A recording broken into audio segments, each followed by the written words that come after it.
ఆశీర్వదించండి స్వామి, నేను భూలోకమంతా కూడా ప్రచారం చేస్తానని చెప్పి నారద మునీంద్రుడు అడగగా ఈ యొక్క శ్రీ మహావిష్ణువు అంటున్నాడట, ఓ నారద మునీంద్ర, నీవు భూలోకం గురించి చాలా చక్కని విషయం అడిగావు. అందులో ఒక వ్రతము కలదు. అది శ్రీ రమాసహిత వీర వెంకట సత్యనారాయణ స్వామి వారి యొక్క వ్రతము.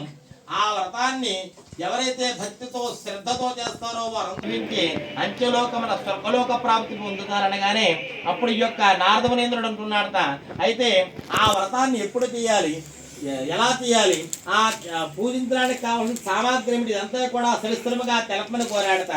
అంతటా శ్రీ మహావిష్ణువు అంటున్నాడట, ఓ నారద మునీంద్ర, ఈ యొక్క సత్యనారాయణ స్వామి వారి యొక్క వ్రతాన్ని ప్రతి ఒక్కరూ కూడా ప్రతి నెలా కూడా ఆచరించుకోవచ్చును, సకల సంపదలు కూడా కలుగుతాయి అని చెప్పగానే ఉపదేశించినటువంటి సత్యనారాయణ స్వామి వారి యొక్క వ్రత కథ ప్రథమోధ్యాయ సమాప్త. గోవిందా.